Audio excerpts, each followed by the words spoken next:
on the set, you'll see something pop up on your screen. We're live on YouTube, and we're now starting the webinar.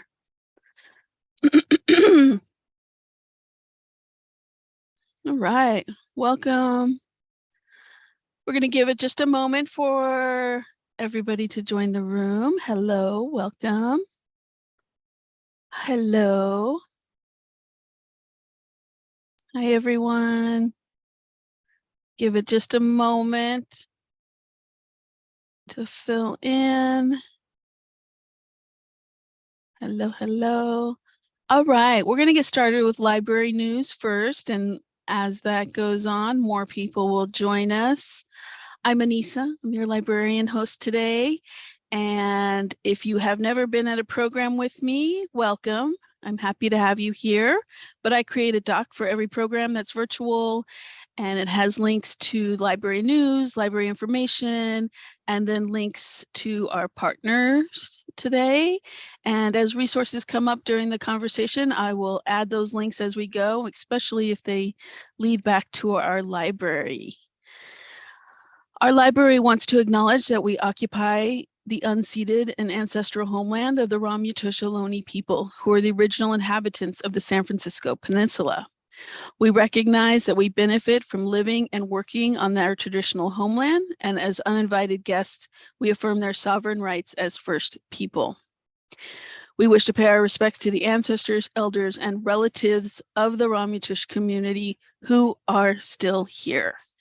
And we encourage you to check out these two websites, Native Land, which is a really great site that is an interactive map that shows where you are at and what land you are temporarily staying your body on and where it originated. And then Segurite Land Trust, which is an amazing all women-led organization out of the East Bay doing amazing work in the land back movement, and they are making strides. I want to thank you all for being here for our Nature Boost. It's our partnership with the amazing NPS and our friends, our soulmates of the natural world. This is a continuing partnership. It's not going anywhere. We're so happy that we're able to bring these presentations to the virtual world and save them on our YouTube channel, where you can view all of our previous Nature Boosts. This is part of our Summer Stride celebration, which if you read 20 hours, read, learn, or explore 20 hours, you come to any one of our 28 library locations and get your iconic SFPL tote bag, which I should have one right here to hold up, that has an amazing picture of a whale absorbing all the books because it is the season of the whale. And I just want to tell you about two upcoming events. One this Saturday, which is going to be super amazing. It is located at the New Farm, which is out at 10 Cargo Way in Bayview. If you know where Bay Area native plants are, or where Heron's Heads Park is, that is where it's going to be. We're going to have free books, goats, chickens, hands-on art making, screen printing, crochet jam, a Sheba who does Caribbean music, Filipino rock girls rocking it out, the bookmobile, strutters and poppers dancing. Is an amazing day. So please, it's gonna be a nice hot day. Join us out there by the waterfront. It's gonna be great. And 12 to 5, we'll be there. Join us. Bring your book bag because we have lots of free books to offer. And then we have at the library something called On the Same Page. This is a bi-monthly read. It's one of the longest running literary campaigns in San Francisco, where we encourage all of San Francisco to read the same book at the same time. And this July and August, we are celebrating the work of Fatmia Oscar. And I apologize, I see a big typo right there. Unfortunately, Fatmia is no longer able to join us in person, so we're moving it to virtual, same time, but virtual. And then we have a book club that goes along with that. And you can find this book at every single one of our 28 locations and bookmobiles right now. All right, and without further ado, I'm going to turn it over to Rebecca Au, Ranger Rebecca, And they're going to be talking today about stories of service. And I got a sneak preview the other day, and I just think the stories that we're about to hear are so fascinating, and how they have become the people they are today, and who they serve and how they serve.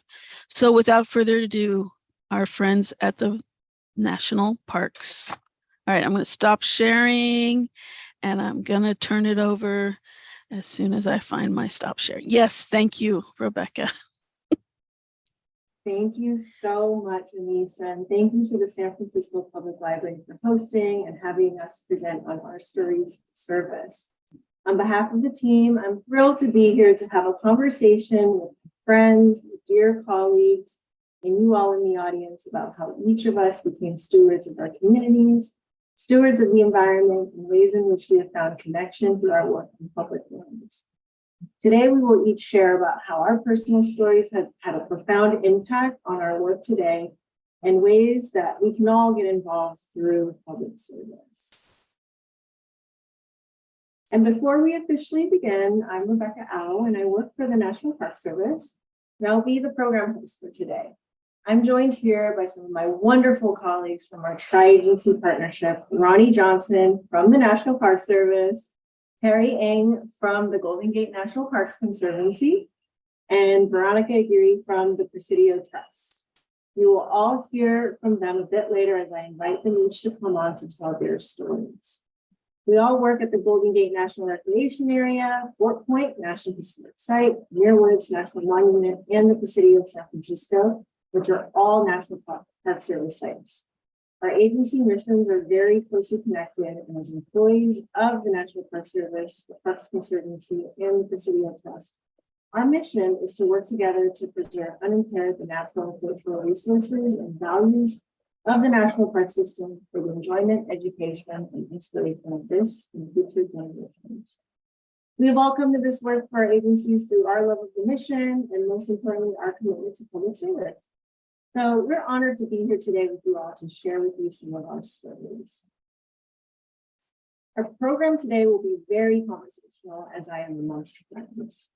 We will each share moments when we first connected to service in our personal lives, walking through what that service looks like through our work, and then present some of our personal tips on how we stay connected to our local communities. We invite you all at any moment to chime in, comment, and ask us any questions throughout this program. There will be a question and answer section towards the end of the program where we will be able to respond. So with that, let's dive into the first segment, which is introductions and our stories. Again, my name is Rebecca Au, and I am a volunteer and youth programs coordinator for your national parks, working at the Golden Gate National Recreation Area, Fort Point, and Muir Woods for the past 4 years. And pictured here on the left at Muir Woods with former Muir Woods volunteer coordinator Todd Hisaichi on the right, who is now working at Olympic National Park up in the Northeast. I feel honored to be able to work to support volunteers who come to work at our park sites by ensuring that their supervisors, who, like Todd, have everything they need to get the work done in a safe and healthy manner. I also support our park internship program, which hosts over hundreds of interns per year. And I'm thrilled to be serving a community that I grew up with in the Bay Area. My story of service first started with an educational program. I was lucky enough to go on a school trip to Hidden Villa in the Los Altos Hills near where I grew up in San Jose, California. Hidden Villa is a small-scale organic farm that teaches about and produces responsible living. It was the very first exposure I ever had to environmental education, and I'm so glad I had the opportunity at such a young age. One of my core memories were developed at Hidden Villa, because it was a place full of many firsts for me. It's the first time I ever worked on a farm, first time I learned how to use garden tools. I also met a cow. And for the first time ever, I stayed overnight in a tent with my friends from school. This next photo is a reaction shot of my first time looking into this dark tent. But don't be fooled. Even though I look like I'm in awe, it's probably accurate to say I was probably a mixture between excited, nervous, and probably really scared. Because I don't like bugs. There's probably 1,000 spiders in there. That overnight camping program introduced me to a world of possibilities, though. So different from the culture that I grew up in within my familial circles. So expecting to have fun while sleeping outside was totally foreign concept to me. But it did end up being fun. We worked all day on the farms and we learned about sustainable gardening, ate fruits and veggies from the field, and that night we slept under the stars. This experience showed me that with a good plan, camping can be a magical time to feel gratitude for the warmth and solace of shelter after a long day of living. And especially this is a time for connecting with people. That last part is my favorite part because as I grew older, I remained in touch with these same friends that we still bond over our love of the outdoors, 28 magical years later. And now I feel so lucky that my story continues with my work supporting volunteers, interns, and visitors at national parks, places that I learned at an early age to cherish, protect, and share. We get the immeasurable pleasure of supporting other young people who, like myself, are experiencing some of their firsts and introducing them to service. And with that, I'd love to introduce my colleague, who's the one, my manager, my partner in crime, Monica Johnson. Hi, everyone. So honored to be here. As you can see, my title is Volunteer and Internship Manager. I work here with Rebecca at Golden Gate National Recreation Area, Muir Woods, and Fort Point. And as she said, I'm thrilled to be here. My job is to, bring more people out to do service on our lands. And be inspired by that. I spend a lot of my time volunteering as well. So I think I was first supposed to tell you a little bit about my story of service. And that's on the next slide. As Rebecca, I did start volunteering at a young age. Nowadays, a lot of kids are required to do volunteer service, and I call that being voluntold. But actually, when I was in school, you volunteered through your service clubs, not because you had to, but you kind of were wanting to build your resume, do things for fun, and do things with your friends and do something different. So I did start in the Kiet Club, which is just like the Rotary or anything else. And I was this secretary of the club, and we went around to the senior centers and did all sorts of activities together. And it definitely was a chance to be out of your house doing stuff and making relationship and helping others. And that did instill in me an interest in continuing to volunteer. So this picture here, you can see this is post-college. So I went out to college and then still was doing service. After I graduated, I thought, hey, what do I want to do? And I was like, it would be great to travel and help others. So I got the opportunity to participate in a program, Youth Service International. We went to Costa Rica.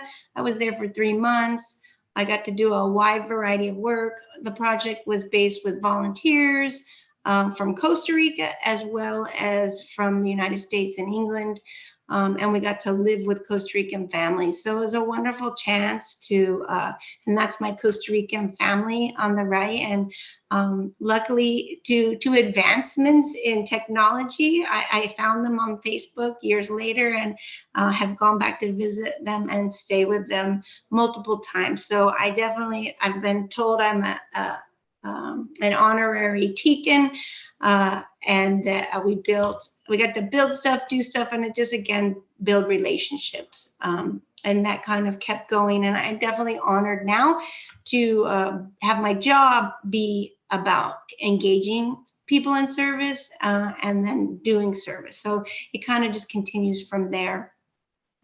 There's some more pictures coming up that show my transition from being a young adult to being a married adult and a parent. So my service really changed. And I started volunteering a lot in the community to support youth development. And what I found is that youth, families and youth in your community everyone is in need. So it's easy to serve and everyone can serve. So I was an active volunteer in our parent club. the Moms Club. I created an adventure camp that was all volunteer run. I've been a volunteer coordinator. I've worked on a lot of organizations and created activities for youth. So very fortunate. That picture on the bottom is a field trip to get kids familiar with public transportation. So I really pride myself on that because most kids that age don't go on the public bus in these rural places, but it was really fun. We did a bingo.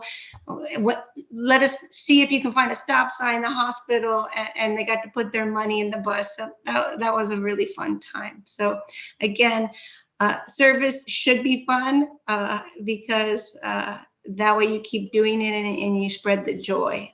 You get the joy, you spread the joy. So then later on from that, I also volunteered in sports. I am an All-American athlete from college. So again, using my expertise and talents to benefit all of the community. I coached, soccer for my boys and others for a long period. And I really enjoyed that. Again, sharing your talents and getting a chance to stay active out on the field and keep up my own soccer skills. So from there, my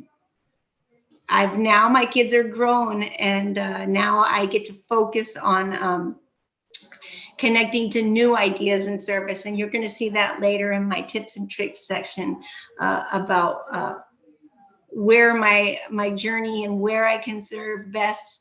But again, I'm so proud that my job is about connecting people to service and to work with others dedicated to service. So this is my chance to pass it off to Harry Yang, who I'm lucky to work with, so he can tell you about his stories.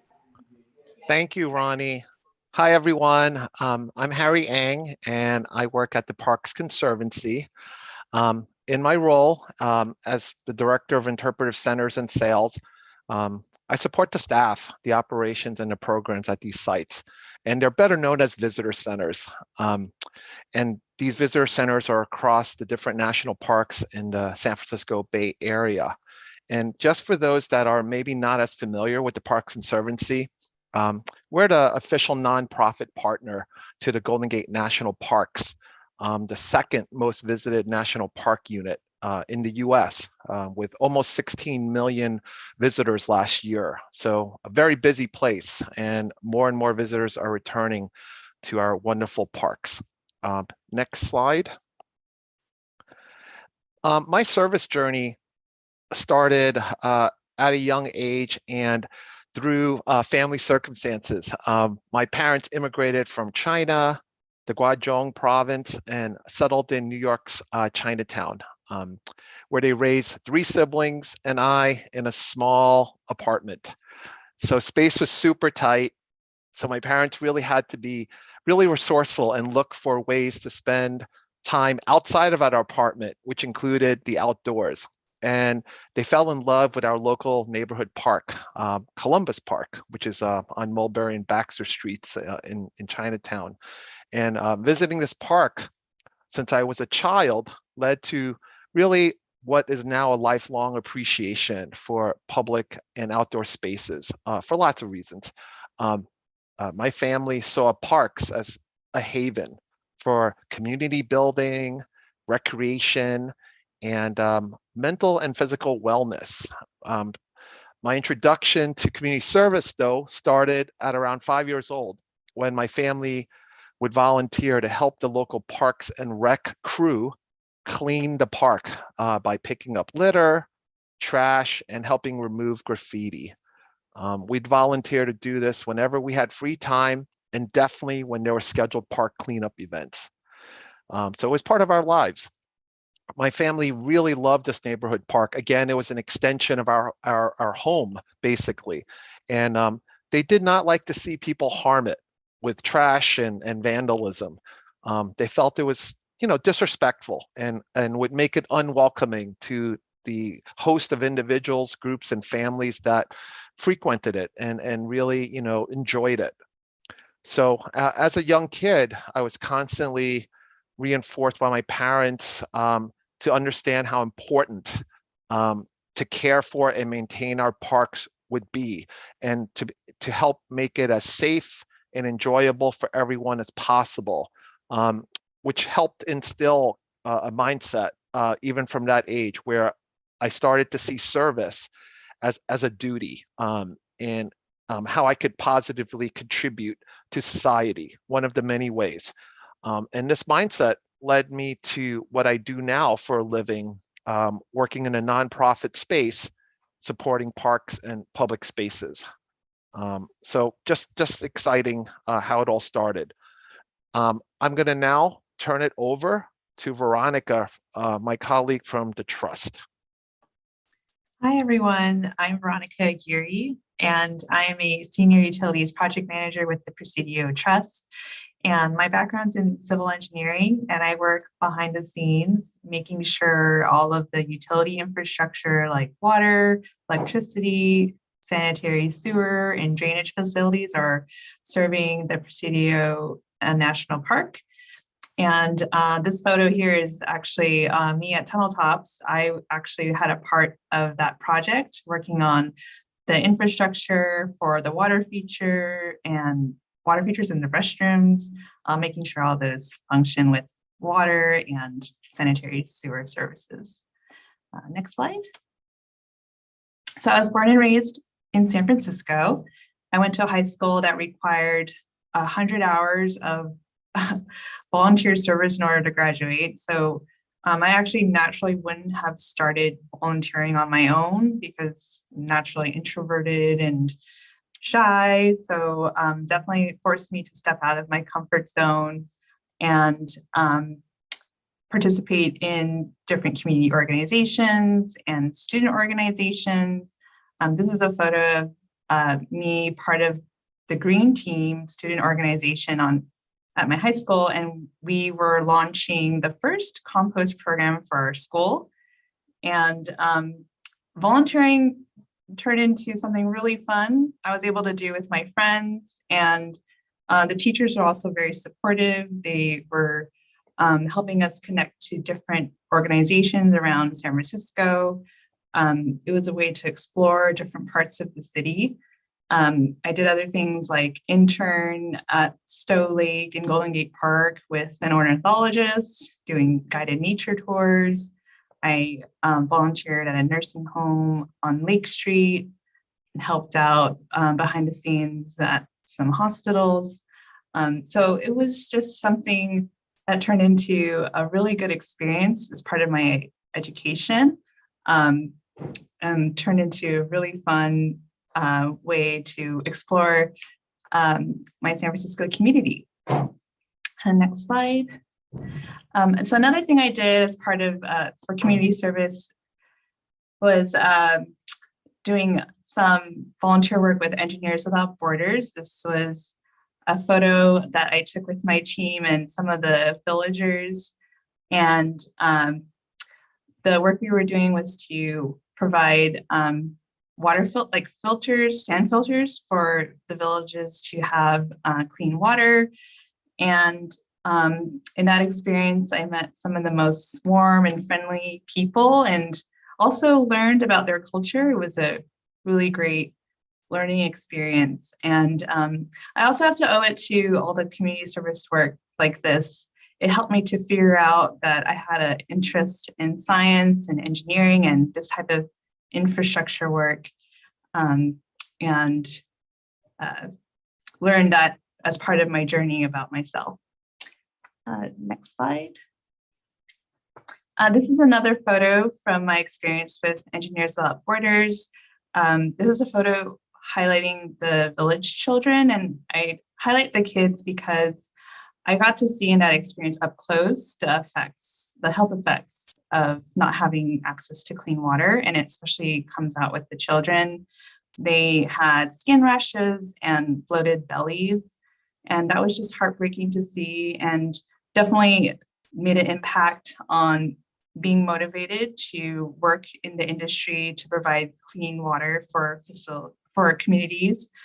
I mean, it's often taken for granted, I think, here in the United States. I honestly didn't think much about it for myself, but seeing that really brought me to see the importance of sanitation and clean water. And that's exactly what I do at the Presidio in San Francisco, and it goes into the work I do every day, providing clean water for our community. Thank you so much, Ronnie, Harry, and Veronica. As you all may hear, this similar thread throughout all of our stories, it really ties back to our personal stories, how we got into the work that we do at our agencies and how we contribute towards stewardship and public service.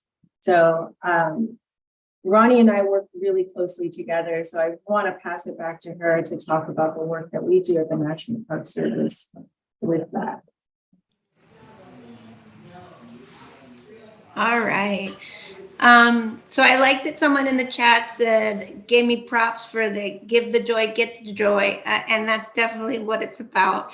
I chose these pictures because I love my smile in these pictures, because it is this picture on the top left is me working with a young person that I just met that day to pull ice plant out at the beach. And she was just a joy to work with and to watch her relationship with her parents, who had brought her out there at a very young age to start volunteering to do restoration work on Earth Day. So it was working for the National Park Service, the mission we have. It's easy for me to be passionate about and to inspire others.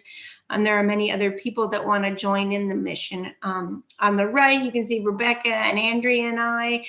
This is also our young internship program where we bring young people.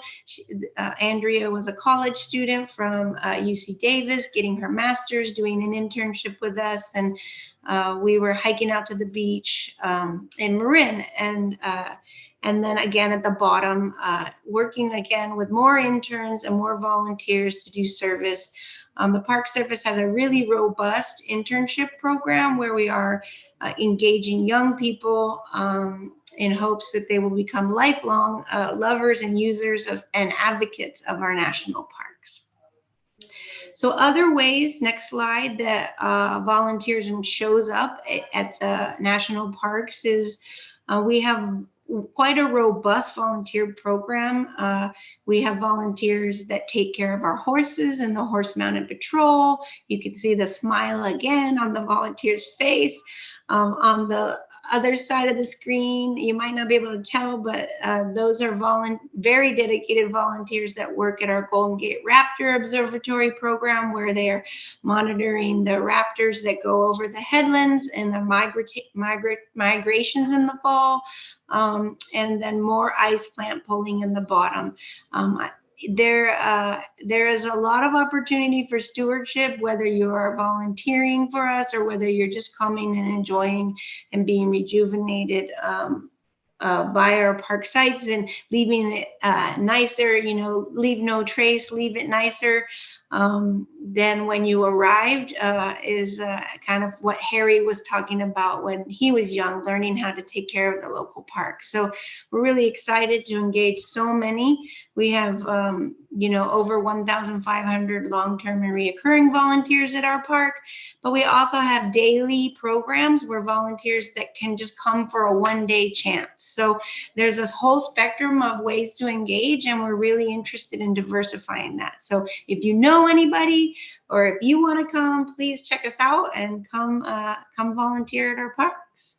And I think I can pass it back over to Harry after I show you a few more pictures of service in our parks. We got people covering up graffiti at China Beach. We've got another group of people picking up litter at Chrissy Field. And then we've got a group of young high school interns helping beautify the gardens here at Fort Mason. So again, all ages, all sorts of projects, short-term and long-term commitments. However you want to serve, we welcome you to our lands.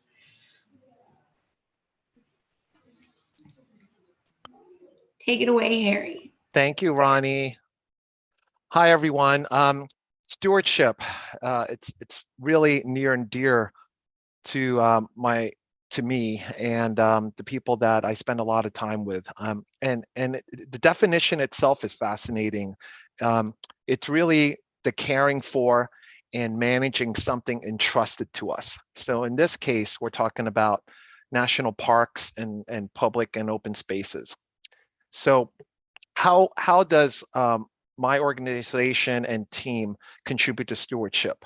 Well, our visitor centers and staffs are on the front lines at the parks, and usually the initial faces that visitors see as they enter and start moving around the national parks. In these visitor centers, the staff wears many, many different hats, and it includes welcoming visitors from all over the world and then spending time educating them on the local park history, the trails, sites, activities, logistics on how to get around things, along with showing them and selling commemorative merchandise to help cap off their experience. Also, on top of that, we're usually one of the first points of contact for visitors when they're having some things come up, like accidents, car break-ins, and questions about parking, bathrooms, where they could eat, public transportation had to get to from point A to point B, and then suggestions and tips for other things they could do in neighboring areas in terms of attractions and experiences. So it's really an interpretive visitor center versus retail store. It's a lot of things, and in these centers, I think our staff really understands that they play an important role in terms of the services we can provide, and that includes, being an extension of the overall visitor experience, which helps lead to a lot of the support for each of these parks. And I'm going to just go back up a couple of slides. So this is a picture of the inside of our beautiful Land and Lookout Center, which is a LEED certified, facility, and it's just beautiful, overlooking the Sutro Baths and other things like Ocean Beach. So beautiful. The next slide is a picture taken outside our warming hut park store at Crissy Field. And our staff really takes the responsibility to stay informed about things happening across the San Francisco Bay Area and local parks very seriously, because they take pride in being able to provide helpful service and information to our visitors throughout the year. And again, the positive visitor experience has helped garner strong ongoing public support for these parks via positive reviews on websites, so more people want to go to visit them, visitation and sales in our visitor centers, donations, grants, and membership signups, because the Conservancy is a membership-based organization as well. And then more things which will end up helping support and sustain our parks for generations to come, and for people to enjoy it. So on that note, I will pass it to Veronica. Right. So a stewardship in my work is a lot of more behind the scenes, underground utility infrastructure that it's hard to notice, but when it's not functioning, this is a photo of what it would look like. Sewage in the streets. And this is a photo from some professional work I did in Brazil, in the city of Recife, and in the areas on the hillside, they're called favelas, and those are basically slum areas that have very little infrastructure, and the homes are also not built on very stable foundations. So I was part of a engineering and architecture company doing infrastructure work development for the residents there. And this is a photo of us doing an inspection of the conditions of the roads. And you see there's, it's not very healthy conditions for the residents. So we were working to contain this sewage conveyance into channels and not have to have everyone walk through it to get to their homes. So that's one way we were working with the local residents to provide guidance to help them improve their living environment. And another experience is in the next slide. I worked at the U.S. Forest Service, and I was intern for the park hydrologist at the White River National Forest in Colorado. And this was our team. We were doing a lot of work on maintaining the forest environment, things that, again, you don't realize until you're part of a team doing the work on the ground. We were maintaining trails. In this photo, we're sitting on a retaining wall that we built with our own hands and chisels. And I was also mapping roads and surveying streams to monitor the health of wildlife in the forest, making sure that the forest environment was thriving and doing is on just being maintained well, so that it can be safe for the public and for everyone to enjoy. The park hydrologist I was working with also had the responsibility to help make sure that all of the watersheds and water resources in the forest were also managed well and functioning for the health of the forest. And next slide. So here at the Presidio Trust, I am an engineer, part of the team managing the utility infrastructure of the Presidio. And this is a photo of our team. And we make sure that the lights are on, clean water is flowing at the taps, and the toilets are flushing. We're all we're behind the scenes making sure that things are functioning so that the park spaces can be safe for everyone who visits. I guess I also support a water treatment plant here at the Presidio. There's a small facility that treats water from Lobos Creek in the Presidio and serves that water to all of the Presidio for drinking and irrigation and basically all the water needs. Mostly it's self-sourced. And we also make sure that the utility facilities are functioning and maintained for everyone to feel safe and welcomed.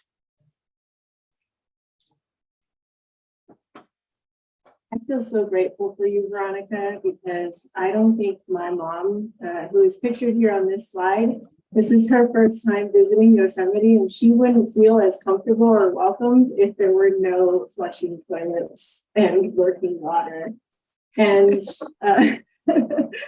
and that's kind of the thing that I think I forget sometimes is that for people who are visiting our public spaces, they're really looking for that comfort, and the work that we do is, with utilities, with interpretive centers, with volunteer service and youth engagement. I think all those things are connected because they make us feel welcome. And so that's our next portion. We're going to be talking a lot about tips on how to connect to our local communities through that service that we provide. And I think for me, because I was fortunate enough to be introduced to Hidden Villa when I was just a kid in school, as a result, my story of service began very young. And now that I'm an adult, I want to give back that same opportunity to the future generation. And I'm excited to share and just continue to celebrate that my boss and I established a partnership with Enterprise for Youth, who's a local nonprofit to provide local high school youth with paid opportunities and professional development in their national parks. And through that, the Enterprise for Youth Green Careers Garden Program, we have 2 crews of high school students who are placed with National Park Service facilities, maintenance and garden staff to work on restoring and cultivating historical landscapes, keeping those areas clean, and providing that welcoming space for visitors like my mom who can come and visit. Youth get to learn from staff about the natural and cultural histories of these lands, along with flora and fauna that lives amongst them. So the picture on the left is a youth who just met a little banana slug in the garden, and then we have some youth who are working with propagating plants on alcatraz. I also got to witness friendships that blossom and hear from youth about their hopes and dreams for the future. I got to take time with them to admire the beautiful landscapes and work on projects that are needed. And just seeing them enjoy themselves kind of brings me back to those first times in my life where I was able to establish those friendships that are so pivotal to my adult life today. Through youth engagement and service, I found a way to kind of tie that together to the desires of my inner child. The Enterprise for Youth program gives local young people a chance to be outdoors with their friends, their first experience to pick up a banana slug, learn how to use the tools, work at a park, and connect to their local communities. So extending that opportunity I had as a child gives me such great joy, pride, and purpose.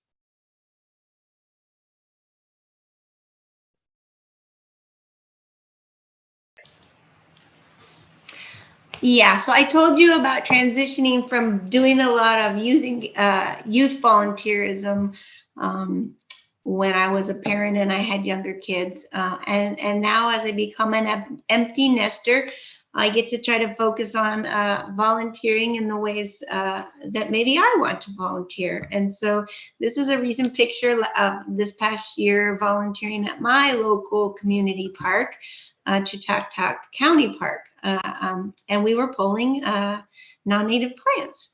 But what I really enjoy about service, and I know this section is about tips and tricks to engage in your community, is don't sell yourself short. You have a lot to offer.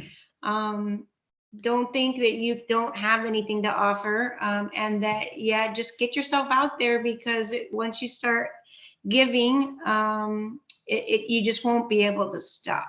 And the easiest way is to give in a place doing something that you love. So if you like to be outdoors, then go volunteer at a park. If you like to be indoors, go volunteer at the library. You know, if you like to be with lots of people, volunteer. There's so many opportunities. So this again, and then most recently, my most recent pride moment, it's on the next slide, is on the 4th of July this year. I recently joined the 51st Legion, the Golden Gate Garrison, which is a nonprofit volunteer opportunity to both dress up as stormtroopers, if that's what you choose to do, or you can do what I did, and I'm an Imperial support crew. So I volunteer my time now to assist this organization, and they do a lot of really great work with Make-A-Wish Foundation and other nonprofit organizations. When I went to the online training to learn how to assist a stormtrooper and learn that they really can't see very well and you need to help so that they don't trample children, and like I learned all the things you needed to know, it is that the person that was doing the training was talking about his daughter and how she had passed away, and that when she passed away, it was really wonderful that the Golden Gate Garrison responded to his inquiry, and he got to know them, and they came to her celebration of life and how that really meant a lot. So again, this is about building community and being with others, because human nature makes it such that the more we can connect, the more we can give, and the more we are lifted in low times. So it's my newest volunteer opportunity, and the tip is just get yourself out there, because you will not regret it. And I'll pass it over to Harry to talk about his more of his story. Thank you, Ronnie. Yeah, I'm going to talk about some of the things that I've been involved in internationally and locally. And to Ronnie's point, I think sometimes the idea of service sounds it could be so overwhelming, like, oh, we don't have a ton of time, ton of money, ton of resources, or a big network. So how can I make a difference, to people or the world? And, I'd like to definitely say that service does not require grand gestures, or for you to be rich, or have to dedicate, a huge amount of your time throughout the week or the month. It's what you make of it, and what you can do, and to get started, as Ronnie and others, will be saying. But it does require commitment, action, and follow through and dedication, if you want it to be something lifelong and sustaining. And I think for me, at least, in my family, the first step was to make a decision to serve. It's kind of like making a decision to do something regularly. It's first that decision, and the decision was to serve for a cause. So then we had to think about finding out what the cause was that would make it almost easy for us to be excited by and committed to and passionate about. So we had to really think hard what those things would be. And then we had to find, a community that would keep us motivated and inspired to do so. So we did lots of different volunteer activities. And the one that really, really stood out for my wife, daughter, and I was about figuring out how to help fight poverty, especially from a generational standpoint. And it's such a complex topic and issue. So we wanted to focus on education, enrichment, and empowerment programs, and resources to these underserved communities, so that they could find ways to help themselves also in future generations that get out of this plight, and to find pride and dignity and respect in what they do to help their own community. So empowerment's really, really key. And to maximize our service impact, we were able and lucky enough to find and partner with several nonprofits, as again, locally and internationally. But this slide, I'll focus on international.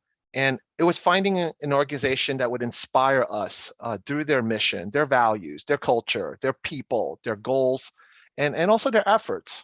We had to really believe in it. So internationally, my family and I have found and been partners and supporters of Project Pearls.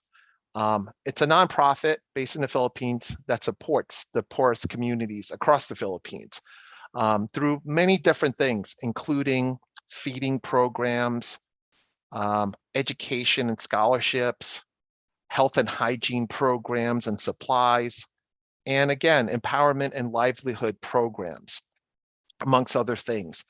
And the Pearls is an acronym, and it stands for peace, education, aspiration, respect, love, and smiles. And that's hopefully what this organization, provides those communities that we help serve. So on this slide, you'll see my wife, daughter, and I volunteering at daily feedings in a district in Manila known as Tondo. And it's an infamous district because it's a district where it's been a very underserved slum that's become an active garbage dump for fast food companies to discard their waste and trash. So this community lives on top of this garbage in their makeshift homes. As you can see, there's just mounds and mounds and mounds and mounds of garbage. And they make some of their living through scavenging through the trash and scraps to find potentially edible scraps that they could repurpose into something that they could eat.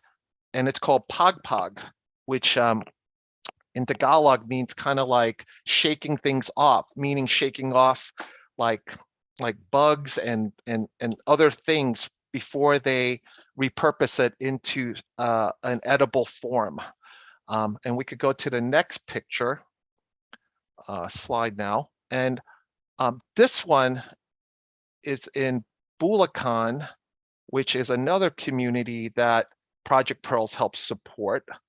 And through active fundraising from various Rotary clubs, I'm part of the Rotary clubs, I'm a Rotarian, we were able to procure funds and install a water filtration system that now provides clean water daily to over 4,000 folks in Bulacan, a province north of Manila. And you heard Veronica and others talk about access to clean water.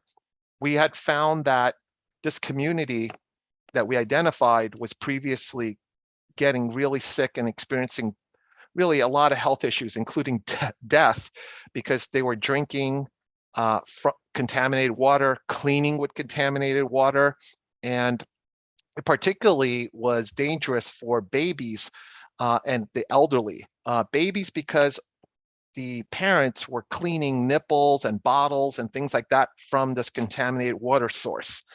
And elderly, obviously, they already had some vulnerabilities, so they definitely didn't do well with contaminated water. So now they have a daily system that's able to pump out 1,000 gallons of clean water that's distributed. Along with the water filtration system, we were able to continually support the school and classrooms that are set up there to help educate these kids from these communities so that they could begin looking at, they're finding their fullest potential and looking at other possibilities in ways to help their own families and their community, ultimately, again, to help get the next generation further along and ultimately out of poverty as they know it today. And the last picture on the right is one of the other daily feedings that we were able to do at one of our visits there. And this feeding was able to support over 2,500 families for that day. And it could be the only healthy meal they have for the whole day and sometimes for days. Now we'll move on to the next slide. And this is more about local projects. So again, I'm part of the Rotary clubs and support various organizations like the Alzheimer's Association, food banks in San Francisco, Marin counties, and Second Harvest, and also another organization called The City Eats. It's a San Francisco-based nonprofit serving food and hygiene supplies and different programs to the unhoused community. Locally in the Tenderloin area, Bayview, and also a Civic Center area, but also in in South LA, around Skid Row areas. So on the left side, we were one of the monthly feedings where volunteers come and help prepare the food. So it's actually wholesome cooked food, fresh food. We pack it, then we distribute it.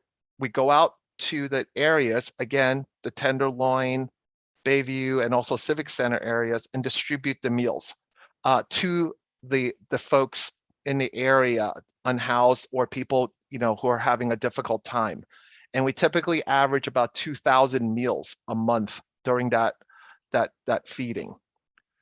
And you'll see some of the foods we produce. We have healthy proteins, we have vegetables, we have grains, We have bottled water. There's usually some PPE related giveaways, like during COVID, we gave away masks, N95s, surgicals, we gave away gloves, and just other things to help this community try to be as safe as possible. On the right, you'll see a picture of Rotary Club efforts to support the Alzheimer's Association by fundraising and participating in the annual San Francisco Walk. And for those interested, this year, it'll be on Saturday, November 4th at Pier 27 on the Embarcadero. And some good news, through supporting, through millions of people supporting the Alzheimer's Association, they were able to get the FDA to approve for the first time an Alzheimer's drug that was released last week. And here's really the biggest takeaway. With community service, everyone wins. It's not just the recipients. In fact, sometimes it's more the people doing the service, because you begin to realize that you have a lot to offer, no matter what your circumstance. It could be your talents, it could be just your personality, it could just be things that you don't realize you possess, even knowledge.